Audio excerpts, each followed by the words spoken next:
বৃদ্ধার ইন্দিরা আবাস যোজনার বাড়ি দখল করে তৃণমূলের দলীয় কার্যালয় নীরব জেলা প্রশাসন। প্রায় 70 ঊর্ধ্ব এক অসুস্থ বৃদ্ধার ইন্দিরা আবাস যোজনার বাড়ি দখল করে তৃণমূলের পার্টি অফিস করার অভিযোগ উঠল বর্ধমান 2 ব্লকের বৈকুণ্ঠপুর 2 গ্রাম পঞ্চায়েতের সদস্য মিতা দাসের বিরুদ্ধে। যদিও এই অভিযোগ অস্বীকার করেছেন পঞ্চায়েত সদস্য মিতা দাস। তার দাবি তিনি প্রতি মাসে ভাড়া দিয়ে চলেছেন। ঘটনায় ব্যাপক চাঞ্চল্য 2 ব্লকের বৈকুণ্ঠপুর গ্রাম পঞ্চায়েতের হ্যাচারি রোড এলাকায়। ঘটনাকে কেন্দ্র করে পঞ্চায়েত প্রধান থেকে শুরু করে পঞ্চায়েত সমিতি, বিডিও এবং স্থানীয় থানাকে অভিযোগ জানিয়েছেন প্রায় 70 ঊর্ধ্ব নিঃসন্তান বিধবা বৃদ্ধা।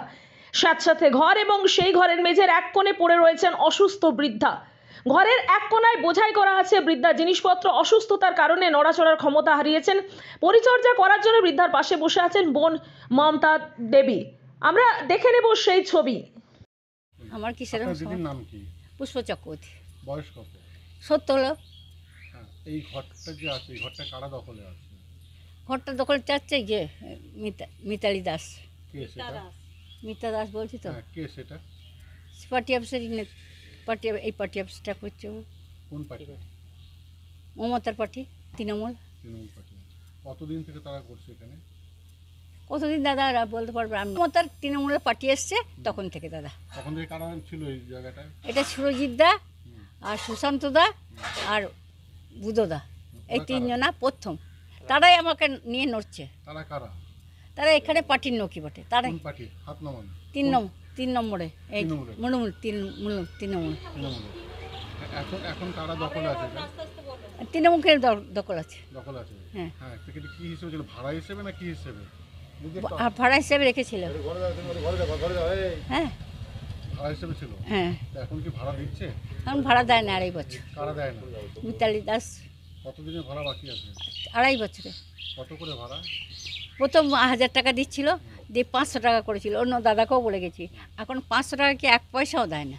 মানে 1000 টাকাতে নেবে 500 টাকা? হ্যাঁ, হ্যাঁ, সেটা কারা করেছিল? মিতালি। আচ্ছা, সেই টাকা কি দিচ্ছে না? 1 পয়সা দেয় না। কতদিন থেকে দিচ্ছে না? 2.5 বছর। 2.5 বছর ধরে। হ্যাঁ, আপনার দিদি কি করেন? দিদি কিছুই করে না। ছেলে মেয়ে কজন আছে দিদির? ছেলে মেয়ে নাই বাবা, মিথ্যা কথা কানে বলবো যে ছেলে মেয়ে আছে নেই? না। আর দিদির সংসার চলে কি করে? ওই 1000 টাকা দিত আর এদিকে ওই পার্টিতে করতো। পার্টি করতে হুম, পার্টি করতে ও কানে কানে শোনে না, কানে কালা, কিছু শোনে না, কিছু বোঝে না। আমি যতটা বুঝি ও ততটা বোঝে না। কি চাইছেন আপনি? আমি বলছি খালি ঘরটা ফেরত, আমি আর কিচ্ছু চাই না। ঘরটা ফেরত দিয়ে কি করবেন? ঘরটা ফেরত দিয়ে আমি ঘরতে এসে এখান থেকে ডাক্তার দেখাতে পারবো। আমি যদি বিক্রি করে দিই কি আমি অন্যজনকে ভাড়া দিই, তাও তো আমি 2 পয়সা পাবো। এই বিষয়ে বর্তমান বৈকুণ্ঠপুর 2 গ্রাম পঞ্চায়েতের প্রধান মনুশ্রী মণ্ডল কি জানান আমরা শুনে নেব। হ্যাচারিপাড়া একটা পার্টি অফিস যেটা করা হচ্ছে তৃণমূলের, অভিযোগ উঠছে যে বয়স্ক মহিলার বাড়ি এখানে যে পার্টি অফিস করা হয়েছে, পার্টি অফিসে ভাড়া দেওয়া হচ্ছে না এবং তিনি উঠতে চাইছে, আপনি উঠছেন না। কীভাবে পার্টি অফিসটা আপনি নিয়েছেন, কীভাবে কী করেছেন? প্রথমত আমার সাথে যে মানে করছেন, অভিযোগটা করছেন, তিনি তো আমার বাড়িওয়ালা নন। প্রথমত ওই বাড়ির কোনো কাগজপত্র নেই। পুষ্প দেবনাথের চক্রবর্তীর যে বাড়ি বলছে তার কোনো কাগজপত্র নেই। বা আবাস যোজনা পেয়েছে বলছে, আবাস যোজনা বলছে 15 সালে নাকি আবাস যোজনা পেয়েছে। তাহলে আবাস যোজনা যার কাগজপত্র না থাকবে, তাহলে আবাস যোজনা কি করে পঞ্চায়েত দিল 15 সালে? আর আমার সঙ্গে এগ্রিমেন্ট আছে, আমি প্রত্যেক মাসে 1000 টাকা করে ভাড়া দিই। ভদ্রমহিলা নিয়ে যান আমার কাছে ভাড়া। আর যিনি বাড়ির বলছেন আমি মালিক, তিনি অসুস্থ পড়ে আছেন। এতদিন আমরাই দেখেছি, আমাদের কাছেই থাকতো। কোনো কিছু হলে লেখাও আছে এখানে, দেখবেন আমরাই করতাম সব কিছু ওর।